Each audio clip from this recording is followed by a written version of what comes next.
आपण पाहताय महाधुरळा.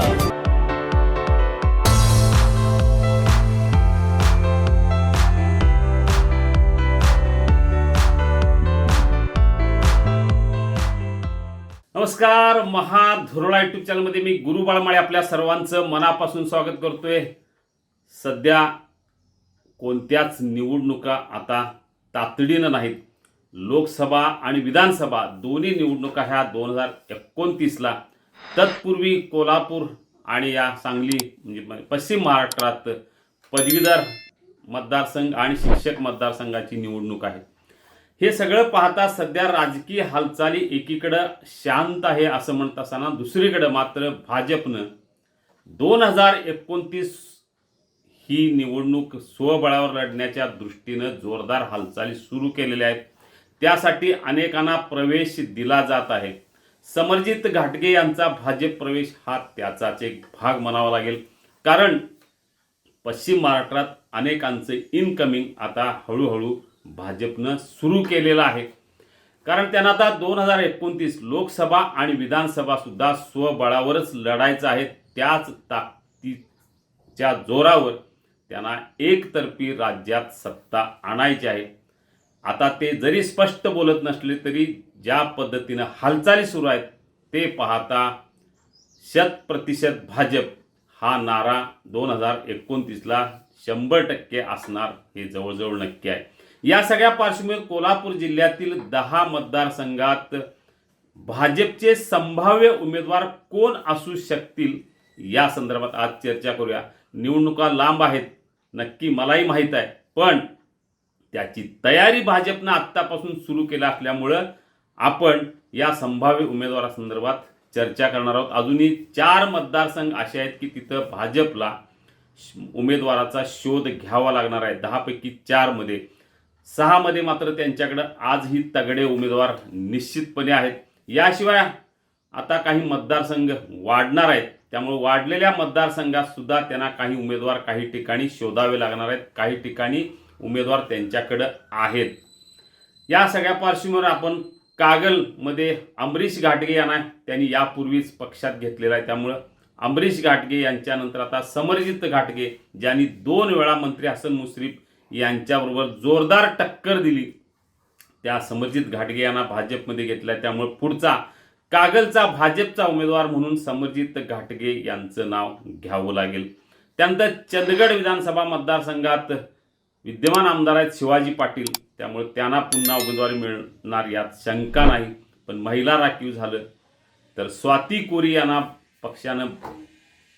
भाजपनं आपल्या पक्षात घेतलेलं आहे. त्यामुळे स्वाती कोरी या सुद्धा भाजपच्या संभाव्य उमेदवार असू शकतात. कोल्हापूर दक्षिणमध्ये अमल माडिक हे विद्यमान आमदार आहेत. त्यामुळे त्यांची उमेदवारी ही फायनल आहे. महिला राखीव झाल्यास शौमिका महाडिक यांना ही संधी मिळू शकते.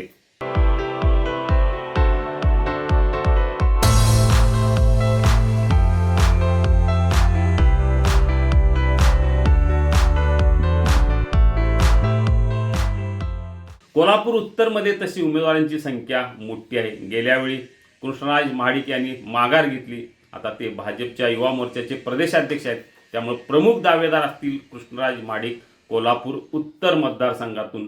याशिवाय महापौर रूपाराणी निकम या सुद्धा तेव्हा दावा करू शकतात. त्यांचंही नाव हळूहळू आता चर्चेत येत आहे.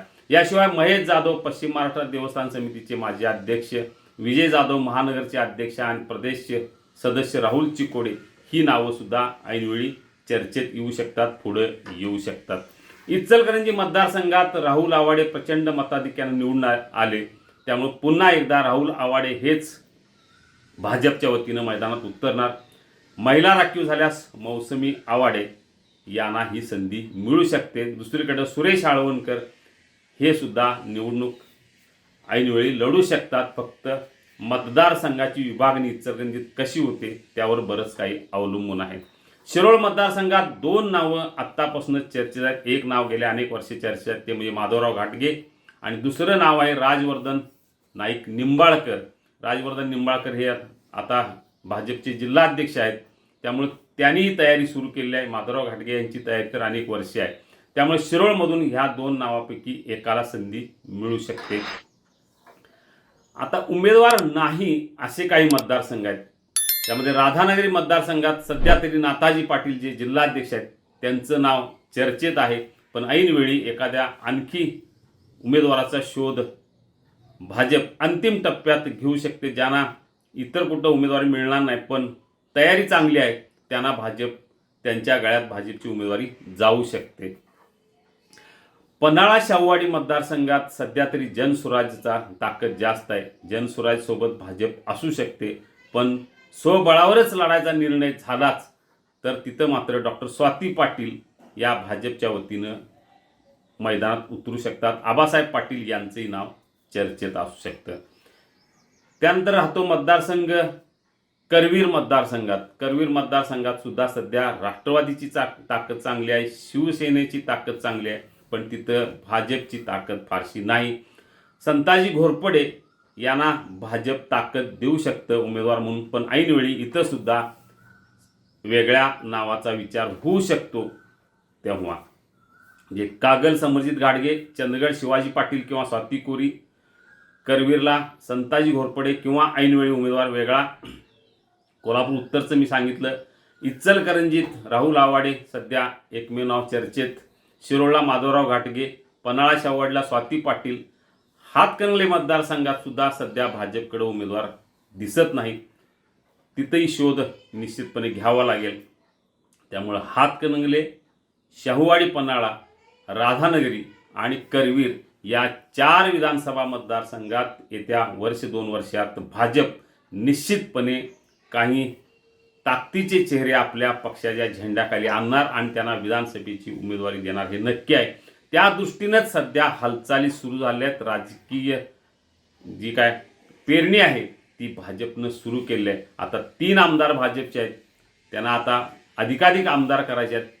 त्यांच्या दृष्टीनं चांगली गोष्ट म्हणजे सध्या तरी भाजप महायुतीच्या गोकुळ महायुतीच्या ताब्यात आहे, महापालिका ताब्यात आहे, जिल्हा परिषद ताब्यात आहे, जिल्हा बँक ताब्यात आहे. जे महायुतीच्या ताब्यात कोल्हापूर जिल्ह्यातल्या महत्त्वाची संस्था ज्या आहेत त्या ताब्यात आहेत. त्याच जोरावर आता पुढची 2 वर्षे भाजप असू दे किंवा अन्य पक्ष असू दे आपला उमेदवार कसा स्ट्रॉंग होईल, आपली ताकद कशी वाढेल या संदर्भात निश्चितपणे सगळेच पक्ष प्रयत्न करणार. आता सुरुवात त्याची झलक गोकुळमध्ये पाहायला मिळेल, त्यानंतर जिल्हा बँकेत पाहायला मिळेल. यामुळे आता उत्सुकता निश्चितपणे वाढलेली आहे की 2029ला भाजप स्वबळावर लढणार. उमेदवार कोण असणार? उच्च व तंत्र शिक्षण मंत्री चंद्रकांत दादा पाटील, खासदार धनंजय महाडिक यांनी आता हळूहळू या संदर्भातली पेरणी सुरू केलेली आहे. उमेदवाराचा शोध सुरू झाला आहे. ज्यांचा शोध संपला आहे त्यांच्यासाठी ताकद लावायचं काम सुरू झालेलं आहे पक्षाच्या वतीनं. येत्या वर्षभरानंतर आपल्याला या संदर्भातल्या ज्या काय हालचाली आहेत त्या आणखी वाढलेल्या दिसतील. बघूया आता नेमकं कोण कुठून उभं राहणार ते. धन्यवाद. हे आहे गोकुळचं श्रीखंड. अगदी जिभेवर रेंगाळणार. जिभेवरच नाही तर मनावरही रेंगाळणार. गोकुळ श्रीखंड, मनावर रेंगाळणार.